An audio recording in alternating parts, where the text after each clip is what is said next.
si Kaiser is meron siya nito, no? Yung three major financial needs to complete your financial picture is you should have investments, no? And the second is you should have income protection or life insurance. And the third one is healthcare.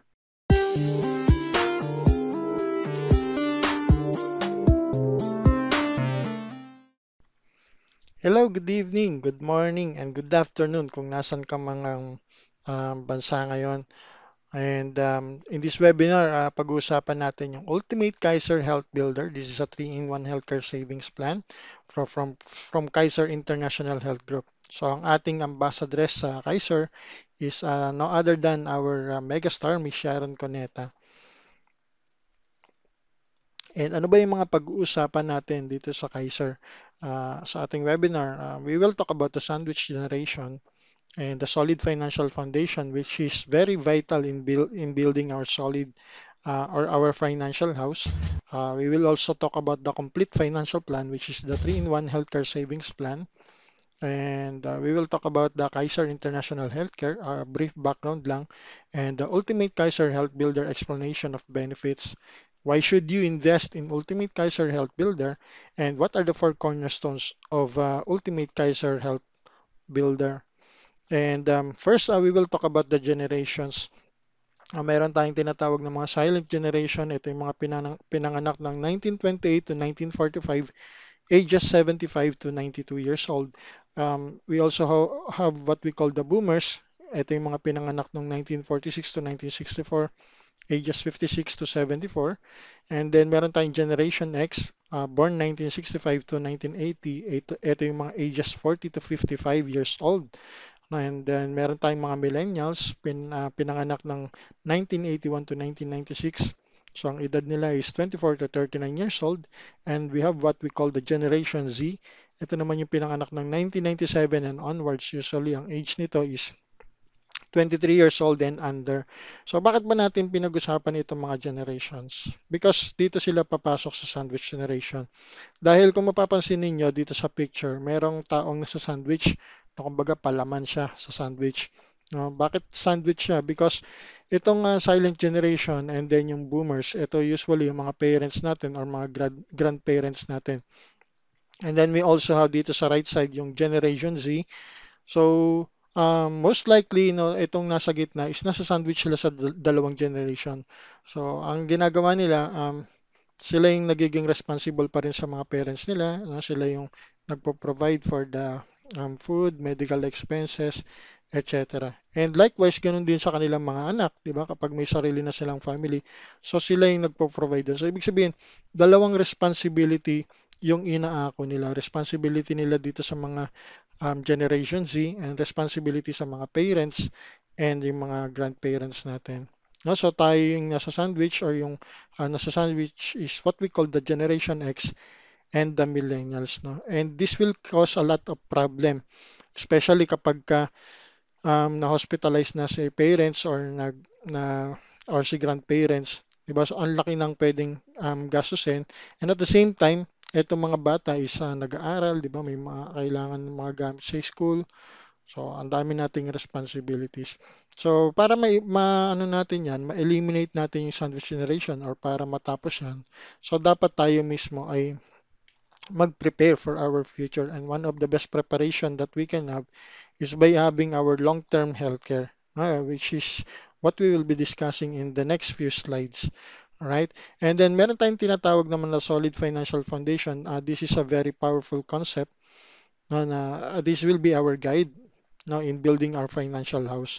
So first, dapat meron kang mga investments, no? So investments for your goals like retirement fund, college education, dream house, car, and vacation. And then followed by next, dapat meron kang emergency funds.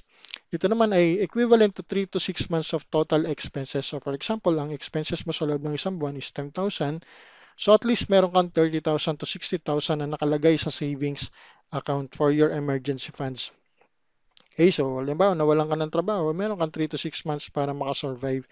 And then you should also manage your debts. No? We have what we call bad debts. Usually mga bad debts ito yung for personal consumption. Like halimbawa nagta-travel tayo, no? Umuutang tayo para may pambayad tayo dun sa travel natin. Okay na, bumibili ka ng mga gadgets. No? So, yun yung mga bad debts. No? Inuutang mo lang siya, no? In acquiring yung mga bagay na gusto mong makuha kaagad. Alright, and then dapat meron ka ring income protection or life insurance. Ang equivalent or kung magkano ba yung life protection natin, life insurance coverage is usually annual income times 10. So this is the basic, okay? Annual income times 10. And then yung pinakailalim is yung healthcare, no? You should have long-term and short-term healthcare because the greatest wealth is your health. So dapat matibay ang pundasyon, and ang pagbibuild ng solid financial foundation, we must start from the ground up. So dito ka muna sa ilalim mag-uumpisa, paakyat, hindi yung investment kagad ang unahin natin. So the reason being is pagka inuna mo yung investment tapos nagkaroon ka na biglaan ng emergency, baka ito yung investments na para sa retirement mo or para sa college education ng mga anak mo, magastos mo. So, mag-iipon ka na naman para sa education. No? So, yun yung mahirap. So, para hindi mangyari yon, because para naman ito sa future natin, make sure na protected yung ating investment. So we should build it from the ground up. And ang Kaiser is meron siyang healthcare. No, yung topic natin, meron na siyang healthcare, and then meron na siyang income protection, life insurance, and then meron na siyang investment. So 3-in-1 na kaagad ang nai-hit natin if we will invest in Kaiser Ultimate Health Builder. So in our solid financial foundation, tatlo na kaagad yung na-hit natin. So meron na lang tayo, magmamanage na lang tayo ng utang, and then we will build up our emergency funds. Okay? And the complete financial plan goes like this. No? So what if we die too soon? No? This is the very basic question na dapat nasasagot natin. Who will take care of your family or of my family if I die too soon? Diba? So the solution is to have a life insurance or instant money. Kasi pag nawala tayo, yung income natin wala na rin. Okay? So ano yung magre-replace doon sa income natin, no? We don't want our family na mahirapan sila kung sakaling mawala tayo dito. So dapat may kapalit yung income natin, and the solution is life insurance or instant money. And the second question na kailangan natin tanongin sa sarili natin, what if I live too long? Who will take care of me? So hindi naman pwedeng humaba yung buhay mo tapos wala ka ng pera. Mahirap yun kasi ang mangyayari nun, aasa ka sa mga taong nakapaligid sa'yo. The solution is dapat meron kang investments and long-term healthcare. So money working for you naman ito. Diba? So yun yung mga dapat na meron tayo. And again, si Kaiser is meron siya nito, no? Yung three major financial needs to complete your financial picture is you should have investments. No, and the second is you should have income protection or life insurance. And the third one is healthcare. No, so investment to generate continuing income for you when you retire. So income protection or life insurance to protect your family if you die too soon. No, life insurance protection can help your family replace your income. So pwede rin siyang pang-fund ng education ng anak natin kahit wala na tayo. Pambayad utang, pambayad ng estate tax instantly. Okay, so life insurance is an instant money. Healthcare to provide when you retire or when you stop working, because there should be someone to take care of you when you grow old. So how comfortable is your healthcare situation after the age of 60 depends on the decision that you will make today. Okay, so importante yan kasi usually kapag ka nagre-retire tayo sa company o yung mga parents natin, di ba, nakita natin yan sa mga kasama natin na after they retire, alam naman natin na wala na silang healthcare. No? So kaya importante na meron tayo nitong tatlo, and si Kaiser nga is caters these three major financial needs to complete your financial picture. Right? So, konting background lang about the Kaiser International Health Group. So, Kaiser is duly accredited with the DOH or Department of Health and the Insurance Commission. And Kaiser is also registered with the Securities and Exchange Commission on June 8, 2004 as a healthcare provided and with an authorized capital of 160 million. So ganun kalaki para nung nag-start si Kaiser International Healthcare nung 2004. And Kaiser's board of directors are seasoned experts in the medical field services and in the healthcare industry. And ang president and medical director nito ng Kaiser is si Dr. Leia Uyolo, a seasoned HMO executive and prominent doctor, and outstanding Thomasian din siya no 2019 given by the University of Santo Tomas. Dito pa lang malalaman natin na talagang maganda yung Kaiser, established talaga si Kaiser International Health Group. And Kaiser is a HMO company, pwede siyang individual, no? So sa Kaiser, for example, ikaw ay isang self-employed or ikaw ay isang freelancer, so pwede kang kumuha ng personal mo, no? So ikaw ang magbabayad niyan. Okay, so si Kaiser Health Card Family, for family naman, this is yung family package, no? Kasama yung mga anak mo, no? Or kaya naman yung parents mo, kasama sa dependents mo. So pwede yan, no? Family. And then we also have the mini group. Ito naman sa mga company na merong 10 to 49 members lang, or meron din yung group na 50 to 99 members. And for corporate, no, usually ito yung sa mga companies na, for example, nagtatrabaho ka ron, then nabibigyan ka ng HMO, no, as a benefit sa pagiging empleyado mo. And then we also have what we call the senior care plan. Ito naman ay healthcare for senior citizen. Okay? So itong mga to, yung nasa taas, usually ito yung tinatawag na short-term healthcare. Okay, pero ito for senior care, no, for senior citizen naman. And then on the right side naman, Kaiser International Health Group is also offering a one-of-a-kind HMO product, which is the Premium Healthcare Builder Plan, or the Ultimate Kaiser Health Builder. So this is a 7-year paying, 7 years, no, 7 years lang tayo mag-iipon. Then 13 years of waiting, so total of 20 years. 20 years, and this is also a 3-in-1 investment. So designed to provide healthcare beyond that of an HMO. Okay? And allows individuals to save during employment while still being covered by company's health plan. So for example, ikaw ay nagtatrabaho sa isang corporate, no, and then nakaka-receive ka ng short-term healthcare, or what we call HMO. No, so maganda na nakakapag-start ka na nito habang ikaw ay employed pa, habang ikaw ay may benefits pa ng healthcare sa iyong company, so that hindi mo magagalaw ito kasi ipon mo to para sa future mo, so that because this will address the long-term healthcare needs of individuals, especially after employment and retirement years, di ba? Nabanggit ko kanina na after retirement natin, majority ng mga nagtatrabaho is wala na silang healthcare, no? So kahit gaano pa sila ka-loyal sa company nila, no? So pag nag-retire yan, wala na rin yung benefits na yun. And then securing a more comfortable elderly life. So hindi tayo na problema, meron tayong peace of mind just in case na umabot tayo ng ating seniors. At hindi rin problema yung family natin if sakaling ma-hospitalize tayo kasi meron tayong long-term healthcare. Right? So yan, 7 plus 13. A total of 20 years. That is what we call the Ultimate Kaiser Health Builder. Okay, so ito yung sample plan.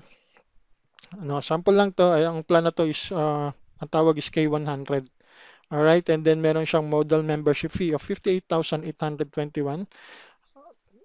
No, and annual ang mode of payment. So may iba't iba tayong mode of payment dito sa Ultimate Kaiser Health Builder. So meron tayong monthly, may quarterly, may semi-annual, and may annual. So kapag annual, nakaka-discount yan ng 2 months, no, compare mo sa nagma-monthly kasi ito ay times 10 lang.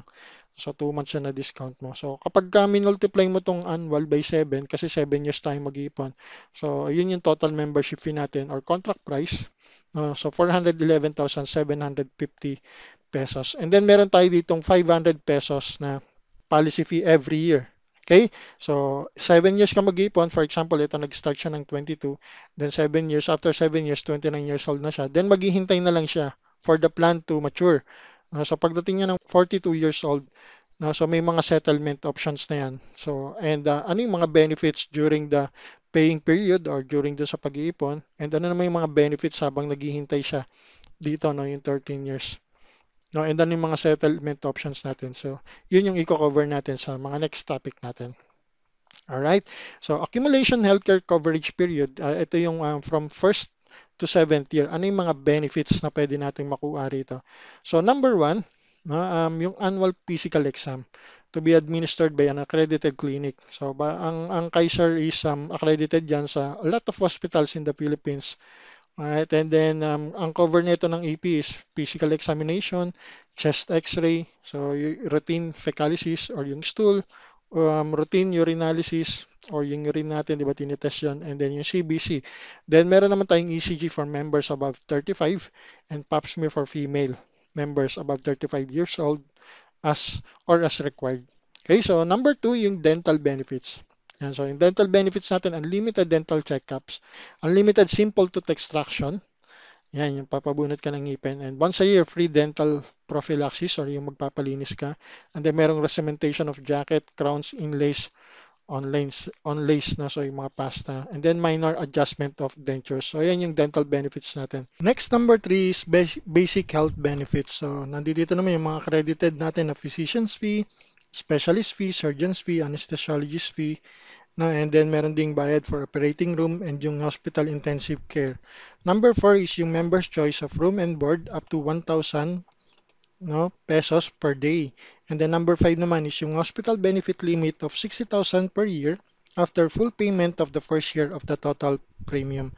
So note lang na the above provisions 1, 2, and 3 can be availed of after full payment of the first year of the total premium. So kung natapos mong bayaran yung isang taon, doon mo palang pwedeng ma-avail yung 1, 2, and 3. Then number 6 is the term life insurance coverage naman. So meron tayong term life dito. No? So 20 years tayong covered nito. No? So hanggang 75 years old. For example, nag-start ka ng 55, so hanggang 75 ka lang. Kung nag-start ka ng around 60, 59, hanggang 75 ka pa rin, hindi siya 20 years. Ay, so yun po yung term life insurance natin.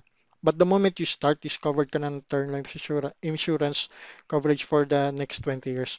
And then meron din siyang accidental death and dismemberment. No? So ito naman yung rider na kapag tayo ay kinuha ni Lord through accident or naputulan tayo ng kamay, so kapag dalawang kamay, 100%, kapag isang kamay, 50%. Okay, so loss of both feet, 100%, etc. Okay, so yung dismemberment. And then, meron din tayong waiver of membership fees due to death. So, if something happens to us during the paying period, so waive na yung yung remaining na babayaran natin. So, yung ating beneficiary, hindi niya na kailangan bayaran yan because fully paid na yan. Okay? And number 9, merong waiver of membership fees due to total and permanent disability. So kung nasabi ng doktor na permanent disabled ka na, hindi ka na makakapagtrabaho, so meron po yung 6 months no para masabi na ikaw ay disabled for life and such disability continues for at least 6 months. So ang makapagsabi niyan is yung doktor. Okay, so ayan, pwede na ma-waive yung yung contract natin no hindi na siya babayaran. Okay, so if the member dies during the accumulation period, the principal beneficiary named herein shall be substituted as the new member. So mamamana na yung yung ating healthcare no, ng ating beneficiary and at the same time fully paid na. Okay?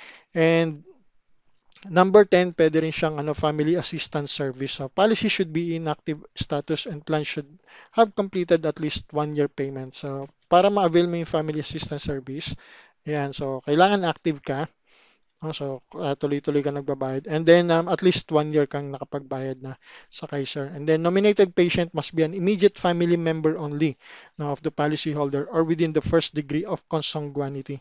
Okay? And the policyholder agrees to avail only of the services of Kaiser's accredited doctors lang and affiliated network of hospitals. So, hindi pwede sa iba. Okay? And assistance to be provided by Kaiser shall only be to the extent of the allowable benefits due to the member under his policy. So, kung magkano lang yung benefit natin, no, kung 60,000 lang yan, hanggang 60,000 lang yung pwede. And prior to discharge of the nominated patient, payment should have been settled to Kaiser. So dapat nabayaran mo na bago ka pa bago makalabas ng hospital. And then Kaiser's approval to avail of such assistance must first be obtained by the member and the issuance of letter of application or LOA will then be given. Okay, so note lang that this assistance is an accommodation and not considered as a benefit of the plan. So hence approval and denial of the ailment solely depends on Kaiser management evaluation. So, at the end of the day, si Kaiser pa rin yung magde-decide kung i-grant itong request natin or hindi. So, ayan po yung family assistance service. Ito yung mga basic benefits natin. Accredited hospitals, room and board. Services of accredited physician, especially surgeon, anesthesiologist, hospitals, intensive care unit, and operating room fee. So, accredited hospitals then, over 800 na po ang accredited hospitals ng Kaiser. No, pati hospital's intensive care unit and operating room. And we also have special and extended benefits like yung MRI, nuclear, radioactive isotope scan, CT scan, dialysis, etc. Okay, so yan po yung mga benefits natin during the paying period. So ano naman yung benefits natin kapag dating ng 8th year to 20th year? So yun yung pag-uusapan natin or what we call the extended healthcare coverage period.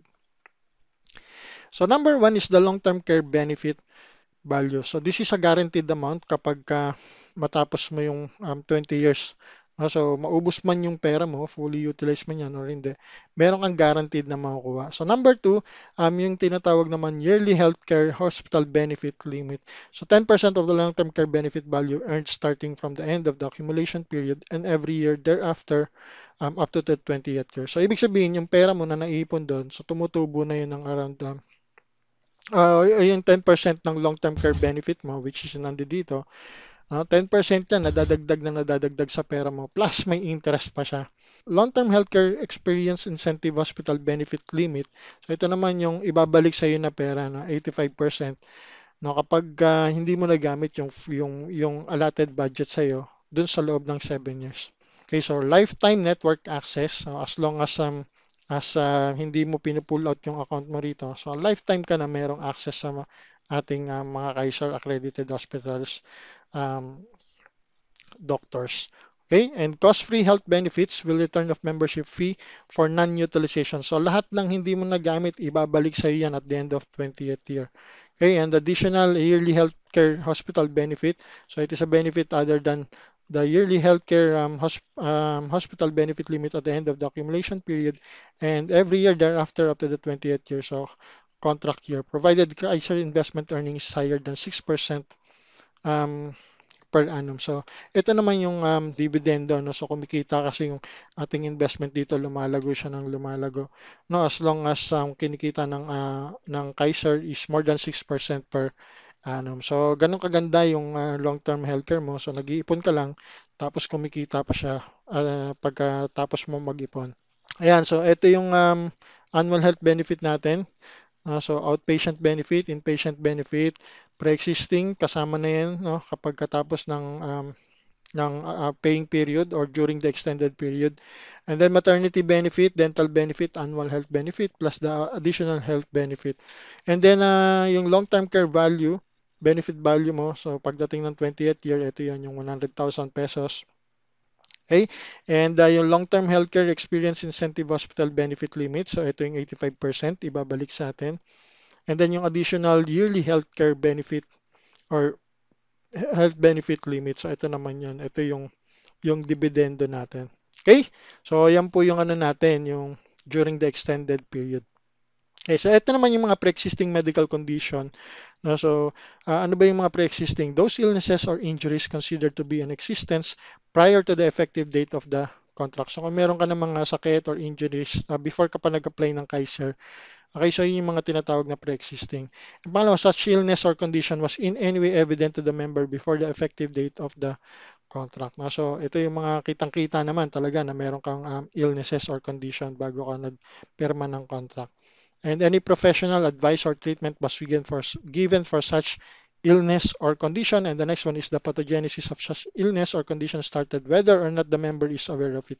So alam mo man or hindi na meron kang pre-existing, that will be considered as pre-existing kapag na-diagnose yan ng doctor. Okay? So ito yung mga following illnesses that will be covered during the extended period, no? Yung 8 to 20th year. So ito yun yung mga pre-existing. So bronchial asthma, PTB, COPD, diabetes, thyroid disease, and dreaded diseases, yan, kasama rin yan. Yan, basahin nyo na lang po, baka po yung isa dito, um, isa da, so yan, basahin nyo na lang po kung ano po yung mga kasama rito na dreaded disease or you can take a picture para po may copy kayo. Okay, and then, of course, this is integrated also with PhilHealth.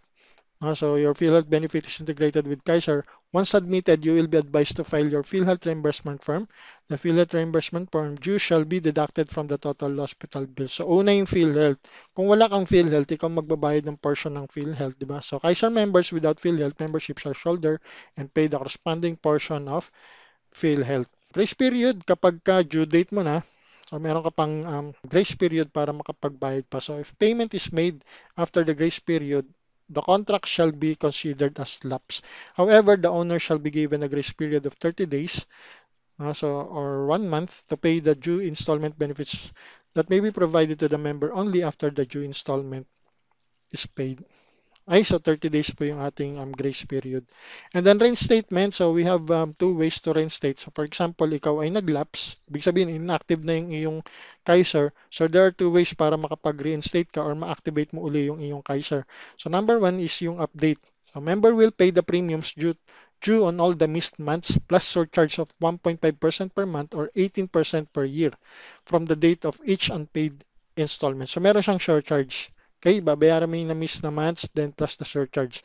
Pangalawa, yung redate. Member will only pay the premium for the month but the maturity period will be moved.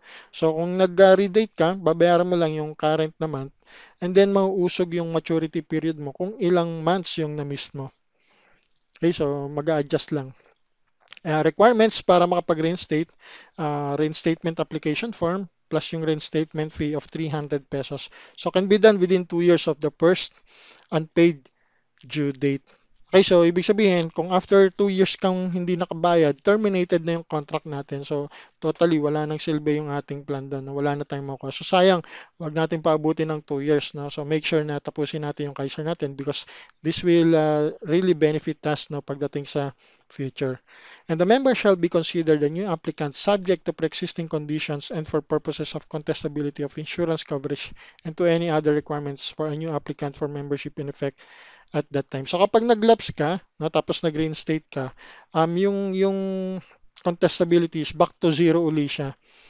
Okay, back to zero kasi we have 2 years contestability period. Ibig sabihin ng contestability, the insurance company has the right to contest kung ano yung cause of death natin. If na found out na na okay naman na hindi wala namang problema, ibibigay yung insurance, no? Pero kung mayroong problema doon sa cause of death natin, so yun may karapatan mag-contest. So babalik siya sa day zero no kapag ka nag-reinstate tayo or day one. Kaiser will cancel the contract without need of notice to the owner if he fails to pay in 2 years after the plan has lapsed, and all reinstated plans shall be subjected to the new price. Okay, healthcare value. So the owner may surrender the contract for its cash value stated in the schedule of benefits provided the plan is active for at least a year.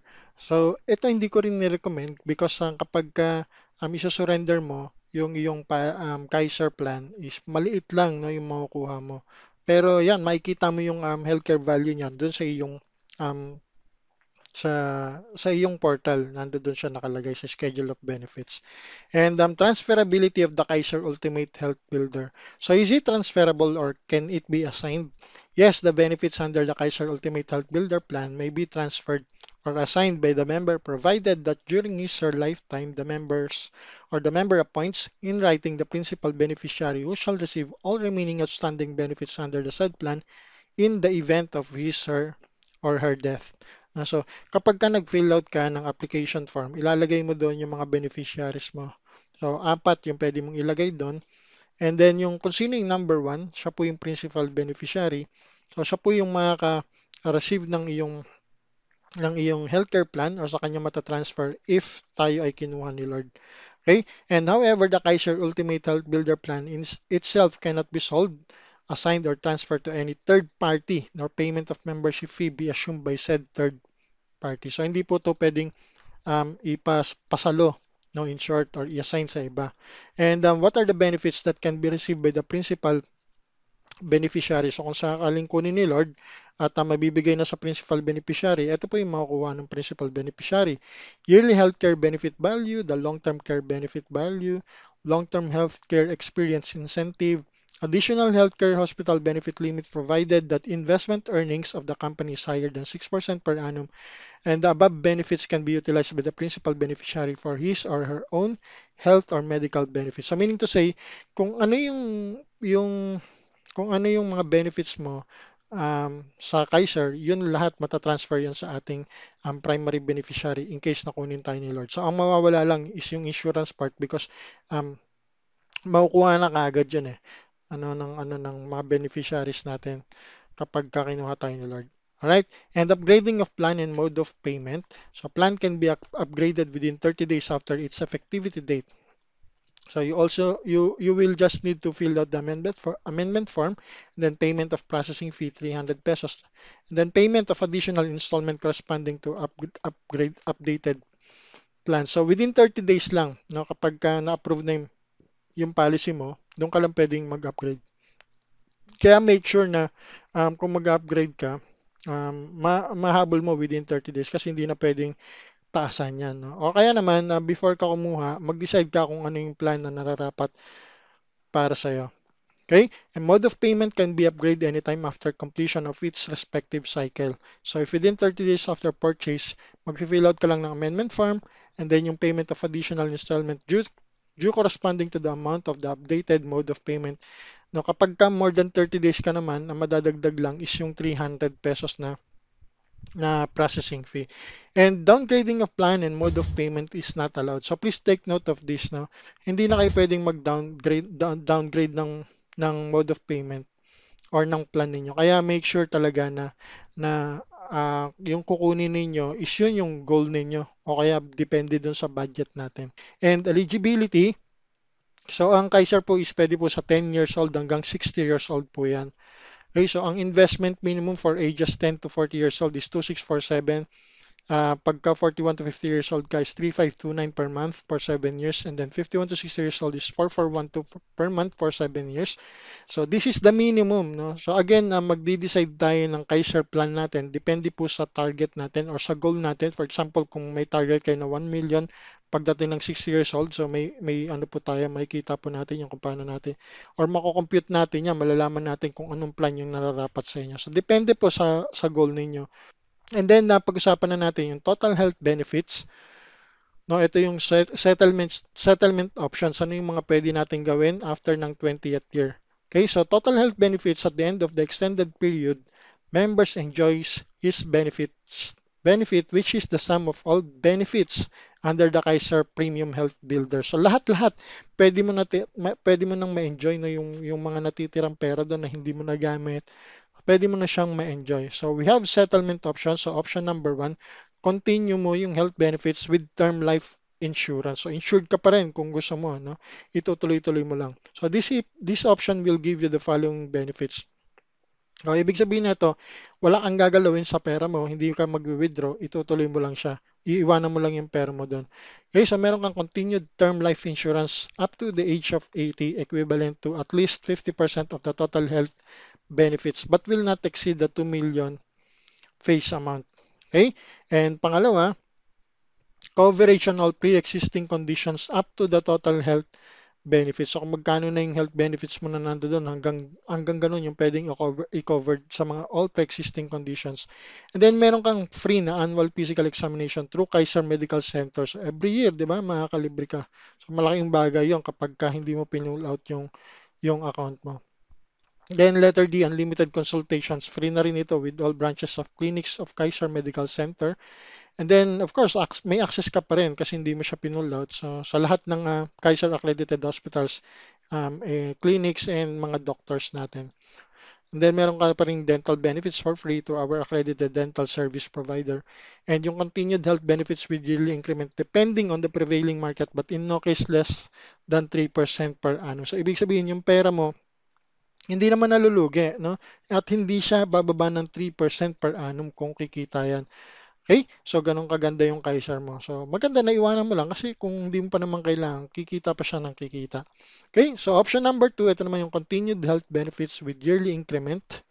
Okay? Annual withdrawal of the yearly increment earned. So, yung kinikita ng pera mo, gusto mo, yearly, wini-withdraw mo siya. So, pwedeng ganun. Okay? Parang passive income every year. So, letter A is annual withdrawal of the yearly increment earned from total health benefits. So, kung magkano yung kinita ng total health benefits, yun yung i-withdraw mo. Then letter B is, meron ka pa ring term life insurance coverage of up to age 80 to at least 25% na lang ng total health benefits natin. But not to exceed 1 million face amount. Okay, letter C, coverage on all pre-existing conditions up to the available health benefits balance. Okay? So, yung pre-existing covered pa rin siya kung magkano yung health benefits balance mo. Okay? And then letter D, unlimited consultations pa rin sa mga Kaiser natin. And then letter E is access to over 500 hospitals, 800 clinics, and 10,000 doctors. Network of Kaiser. And then free dental benefits pa rin sa ating accredited dental service providers. APE or annual physical exam, libre ka rin. Okay, so through Kaiser. And then yung interest pa rin ng investment natin, meron pa rin. So option 3, with partial withdrawal of up to 50% of the total health benefits. So withdrawal of up to 50% of the total health benefits and continue to enjoy the following benefits but without term life insurance ka naman dito. No? So this option entitles you to the following benefits. Coverage on all pre-existing conditions up to the available health benefits balance. Okay? So letter B naman, unlimited consultations with all branches of clinics of Kaiser. Libre din yan, access to over 500 hospitals, 800 clinics, and 10,000 doctors network of Kaiser. Then dental benefits, so APE or annual physical exam through Kaiser. And then continued health benefits or ito naman yung interest pa din ng pera mo. So kumikita ka pa rin kahit nag-withdraw ka ng 50,000, no, wala ka lang term insurance, pero kumikita pa din yung pera mo. Okay? So yung option 4, ito naman yung full withdrawal of total health benefits. Full withdrawal of total health benefits, the policy is considered fully availed of. So, however, should there be no option chosen within 30 days from the receipt of this letter, option 1 above will automatically apply. So, kung wala kang piniling option, no, hindi naka-receive sa iyo yung Kaiser ng option, automatic option 1 na yung mag-a-apply sa ano mo sa settlement options. So note, for withdrawal due to non-medical reason, the term life insurance coverage will automatically be discontinued. So wala na, 'di ba? Pag winidraw mo lahat ng pera mo. And pangalawa, Kaiser reserves the right to discontinue the health benefits and return all available unused health funds to the member at any time without notice. No, so ano yung mga reason bakit ka ba mag-i-invest dito sa Kaiser? Unang-una, medical cost doubles every 5 to 7 years. Meaning to say, meron siyang inflation. So maybe yung 10,000 na pwede mong gastusin ngayon is after ilang years, no, double na siya or more than double pa yung presyuhan. Okay? Kaya dapat talaga naghahanda tayo ngayon kasi pagdating sa future, no, especially our retirement, mas mahal na yung mga ano yan, mas mahal na yung mga medical costs. Pangalawa, a lot of sick people die not because there is no medicine but because of no money. No, so this is the sad reality na marami sa atin kinukuha na lang ni Lord na hindi na lang nagpapadala sa hospital, hindi na lang nagpapa-opera because walang pera, di ba? Kaya pangatlo, majority of Filipino don't save money for future healthcare needs. So this is one of the most neglected needs yung healthcare. No? So that's why kapag ka dumarating yung time na magre-retire or nag-retire na tayo and then doon nagkasakit, tsaka sila naghahanap ng pambayad ng mga pang-hospital. So we really need to invest for this healthcare. No? And pang-apat, you cannot bring with you the healthcare benefits provided by your company when you retire or resign. Just like what happened to me nung nag-retire ako sa company, wala na akong healthcare benefits because hindi ka na connected sa kanila. So tanggal na lahat ng benefits mo sa company. Pangapat or panglima, no traditional healthcare company covers ages 61 and up. No, kung meron man, expensive na yan. Like yung senior care no, na meron din kay Kaiser. Okay, so most people rely on their children or sell properties or borrow money for their medical needs during retirement. No? This is one of the saddest truth na kapag na-hospitalize tayo.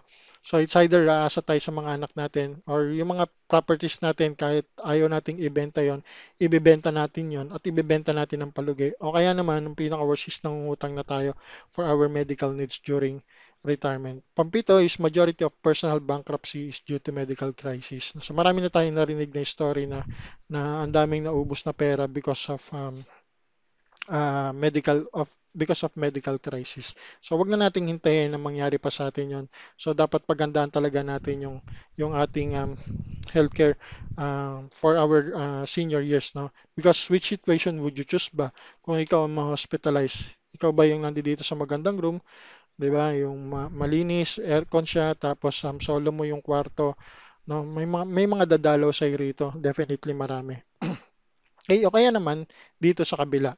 No? So papasok ka, tapos tabi-tabi kayo sa kama rito. Di ba parang ang hirap gumaling sa ganitong klaseng environment. But pag wala kang pera, ganito yung sitwasyon mo. Pero kung ikaw ay may healthcare, ganito yung sitwasyon mo. Okay? So the comfort level of your healthcare situation after the age of 60 depends on the decision you will make today. So kung ako sa inyo, mag-decide na kayo for your healthcare needs, no, for your future healthcare budget.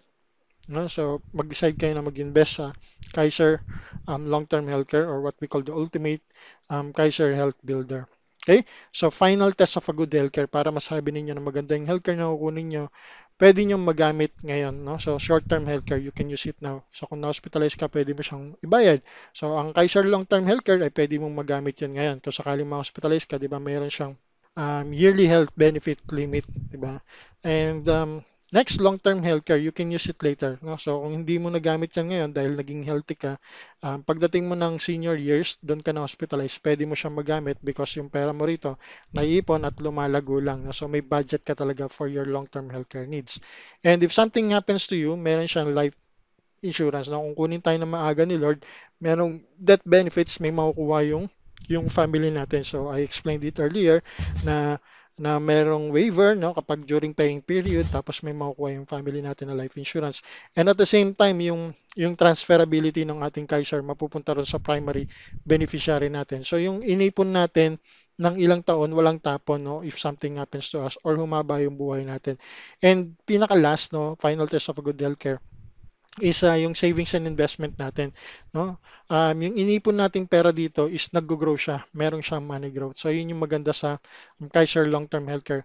So lahat ng ito, yung apat na to, is meron ng Kaiser Long-Term Healthcare. So this is the four cornerstones of having a good healthcare. And again, lahat ng ito is meron si Kaiser, kaya napakaganda nito ng Kaiser Long-Term Healthcare. And if you really want to invest in your Kaiser Long-Term Healthcare, yan, so pwede nyo po akong kontakin sa mamaya, nandiyan po yung details ko. I highly recommend talaga na mag-invest kayo for your future healthcare needs because nakita na natin, no, kung ano yung mga pwedeng mangyari sa atin sa future kapag hindi tayo nakapaganda ng ating long-term healthcare. No? So I hope you will have a better decision today. No? So decide now, no? And you will have total peace of mind and security para sa iyong future. So with that, thank you very much, and these are my contact details. So pwede nyo akong i-message, email, tawagan, o kaya pwede nyo rin panoorin yung mga YouTube uh, videos ko. So tanungin nyo ako, or kung gusto nyong mag-avail ng Kaiser or gusto nyong pag-usapan natin o i-discuss, o may mga tanong kayo sa akin, so pwede kayong mag-comment, no, or mag-chat sa akin, mag-message na lang sa akin. Okay, so I hope marami kayong natutunan dito, and this is really one of the best investment that we can have in our financial house, financial life. Kaya yan, thank you very much, and start to save your future, and to God be the glory. So God bless us all.